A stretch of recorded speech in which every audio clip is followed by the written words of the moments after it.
अस्सलाम वालेकुम कैंडिडेट्स, मां आहियां सनम नवाज़ ऐं तव्हां ॾिसी रहिया आहियो E science school channel. Candidates, तव्हांजे इंतज़ार जी घड़ियूं ख़तम थी वियूं आहिनि ऐं सिंध हुकूमत जेको एजुकेशन एंड लिटरेसी डिपार्टमेंट में 37,000 पोस्ट जो मुआहिदो जेको IBS सखर सां कयो हो, उन जे सिलसिले में अॼु 28 फरवरी ते IBS सखर पंहिंजे पोर्टल STS ते उन जे सिलसिले में इश्तिहार शाया करे चुकी आहे ऐं अॼु जी वीडियो में असां तव्हांखे इहे सभु तफ़सील सम्झाईंदासीं जेके इन इश्तिहार में ॾिनी वई आहे। उनजो अप्लाई करण जो तरीक़ो, जेके रिक्वायरमेंट्स आहिनि, जेके डॉक्यूमेंट्स घुर्बल आहिनि, उहे असीं तव्हांखे अॼु जी वीडियो में सम्झाईंदासीं।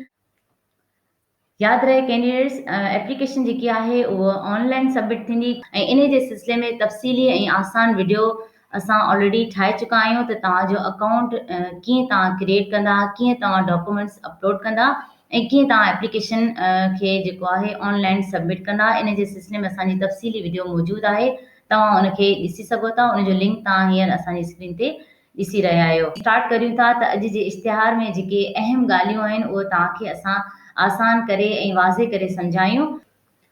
सब खां पहिरीं तव्हां पंहिंजे मोबाइल या लैपटॉप जेकी फैसिलिटी आहे तव्हां वटि मौजूदु आहे, उन में गूगल क्रोम में वञी तव्हां IBS सखर जी वेबसाइट जेकी तव्हां ॾिसी रहिया आहियो, तव्हां लिखंदा iba.suk.education.tk।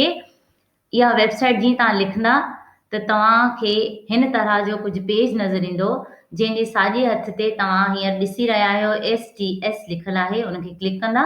जीअं इनखे क्लिक कंदा त तव्हां STS अनाउंसमेंट ते अची वेंदा ऐं इन अनाउंसमेंट में सभ खां पहिरीं तव्हां ॾिसो पिया त एडवर्टाइज़मेंट जेकी आहे उहो मौजूदु आहे। इनखे ॾिसण लाइ तव्हां व्यू ऑल डॉक्यूमेंट्स खे क्लिक कंदा। जीअं तव्हां हिनखे क्लिक कयो त हिन क़िस्म जी एडवर्टाइज़मेंट जो पेज तव्हांजे साम्हूं अची वेंदो, जेको तव्हां स्क्रीन ते ॾिसी रहिया आहियो। इश्तिहार में 2 तरह जूं पोस्ट ॿुधायल आहिनि, हिकु आहे JEST ऐं ॿी आहे PST प्राइमरी स्कूल टीचर। ऐं इन ॿिन्ही जॉब्स जो जेको ग्रेड आहे उहो सेम आहे, 14 स्केल आहे इन्हनि ॿिन्ही जो। ऐं इन जे लाइ जेकी क्वालिफिकेशन रिक्वायर्ड आहे उहो बि सेम आहे, ग्रेजुएशन ऐं घटि में घटि 50% मार्क्स कैंडिडेट जूं खयल हुजनि त उहो कैंडिडेट अप्लाई करे सघंदो। इन में जेकी डोमिसाइल आहे उहा तमामु डिस्ट्रिक्ट जेके सिंध जा आहिनि उहे अप्लाई करे सघनि था। ऐं एज लिमिट जेकी आहे उहा आहे 21 खां 30 साल। ॿिन्ही पोस्टनि जी सेम एज आहे ऐं 15 साल एज लिमिट, एज रिलैक्सेशन ॾिनी वई आहे सिंध गवर्नमेंट जे तरफ़ां। जेकॾहिं को कैंडिडेट 45 सालनि जो आहे त उहो बि अप्लाई करे सघे थो। ऐं इन जे लाइ जेकी गाइडलाइंस आहिनि त तव्हां कीअं अप्लाई कंदा, अप्लाई करण जे लाइ सभ खां पहिरीं तव्हां ॾिनल लिंक ॾिसी रहिया आहियो हिते apply.sts.net.pk। इनखे जीअं क्लिक कंदा त तव्हां उन ते अची वेंदा त तव्हां अप्लाई कीअं करियो। ऐं इन जे सिलसिले में असांजी तफ़सीली वीडियो मौजूदु आहे त तव्हां अप्लाई करण लाइ तव्हां पंहिंजो अकाउंट कीअं क्रिएट कंदा ऐं कहिड़े तरीक़े सां तव्हां डॉक्यूमेंट्स अपलोड कंदा, इन सिलसिले में असांजी तफ़सीली वीडियो मौजूदु आहे, जंहिंजो लिंक डिस्क्रिप्शन बॉक्स में मौजूदु आहे ऐं स्क्रीन ते तव्हां ॾिसी रहिया आहियो। हाणे इहे डॉक्यूमेंट्स जेके घुर्बल आहिनि उन ते नज़र विझूं था। सभ खां पहिरीं तव्हांजो हिकु पासपोर्ट साइज़ फ़ोटो जंहिंजो बैकग्राउंड ब्लू ऐं वाइट हुजे उहा तव्हां स्कैन करे रखो। ऐं डिग्री जेके बि आहिनि तव्हां वटि, इंटर, ग्रेजुएशन ऐं मैट्रिक जेके सर्टिफिकेट आहिनि उन्हनि जूं ओरिजिनल कॉपीज़ स्कैन करे रखो। ओरिजिनल डोमिसाइल तव्हांजो स्कैन करे रखो ऐं ओरिजिनल PRC फॉर्म D जेको घुर्बल आहे, ओरिजिनल CNIC जंहिंजो 2 साइड तव्हांखे स्कैन करणियूं पवंदियूं।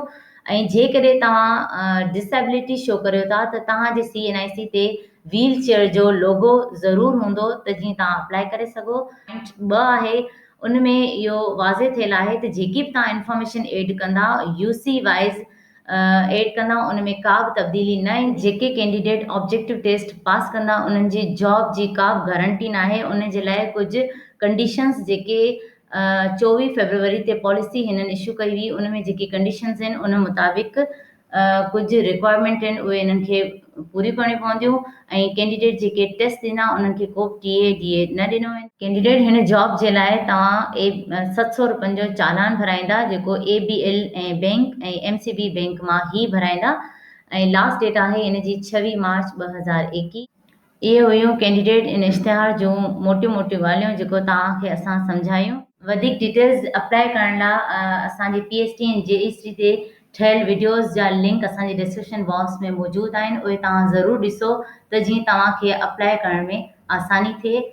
Thanks for watching.